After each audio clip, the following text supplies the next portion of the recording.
I spend a lot of time in the outback. It seems to be the only place where the noise of the world is put on mute, or at least dimmed to a faint hum in the distance.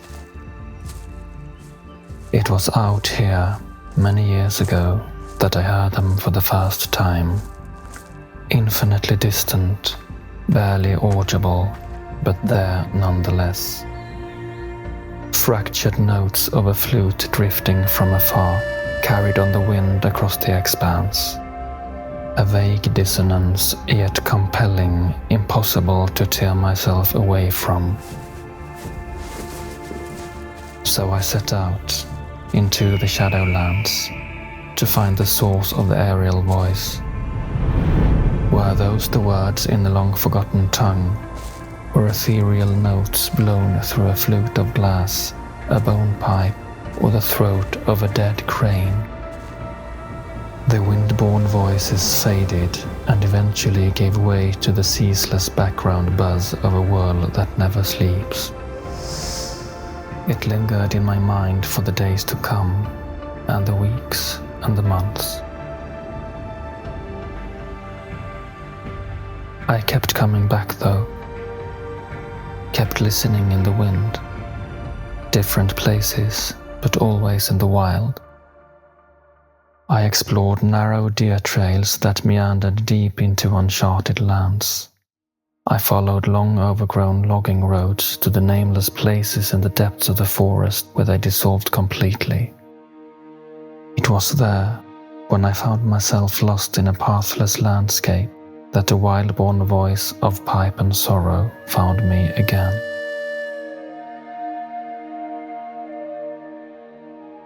As I journeyed deeper into the nameless lands, strange visions flashed through my mind, like glimpses from another world. I had to stop and lie down, overwhelmed by these alien impressions that had struck me like lightning and left me as quick. White marble towers that stretched above the clouds, maidens of war with hair of snow and their eyes frozen to eternal winter, foreign citizens, ice and marble, and white banners torn in the polar wind. As I lay on the ground, the night sky turned above me, and it was as if my consciousness drifted away with it. I started falling, up and outwards, into the void. The constellations shifted through a time beyond reckoning, and the long tide of history pulled back. History itself was drawn backwards as the tide of time flowed forwards. High above the conquests of high technology, drifting through the smoke of charcoal kilns hanging thick over primeval forests, along stone-paved roads worn by iron-shod wooden wheels and horse-drawn carts. As time came to a halt, the remnants of the modern world lay buried like scrap fossils in the new earth, entombed beneath the frozen mantle of a dying age, ancient frost now slowly retreating northward. On a long narrow strip of land, vaguely resembling fragments of the Earth's present-day crust, along what might once have been known as the Mediterranean, a new high civilization awakens, and dawn breaks again.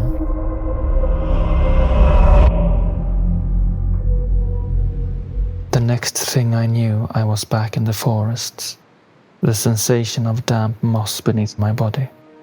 I opened my eyes and watched as vapor trails lingered above the valley, dissolving in the cold morning air. I was back in my own world, in my own time, in an age where the skies bear pale scars of passing aircrafts, and where the white-haired warrior maidens are yet to be born. I set back through the wild, towards the familiar noise of civilization.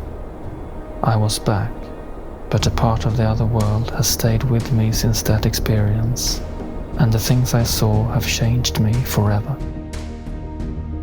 I can still see them sometimes, glimpses of white limestone towers and frost-blue eyes of the starborn wardens far beyond our horizon. I have taken upon myself to tell you of the places and wonders and horrors that I have seen and continues to see, for I am now a wanderer between worlds, and my consciousness is no longer bound by the gravity of this earth. So if you can also sometimes hear a calling from beyond, or suddenly shiver in the breath of a polar wind in the middle of summer, if you have ever closed your eyes before sleep only to find the pale eyes of the starborn gaze back at you from the dark, then maybe you can feel the pull from my testimony. If this is so, if you decide to journey with me into the backcountry and beyond, then I shall tell you my story. I shall tell you of the Matriarchal Federation of North Terrania and the frost-eyed Valkyrias of Aethgirsain.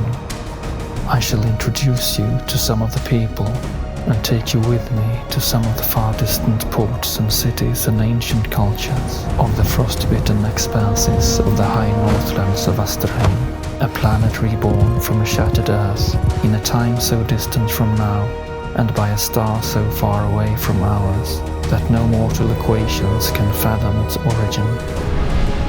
If all of this sounds like something that might interest you, welcome to join me on the journey. So now it begins.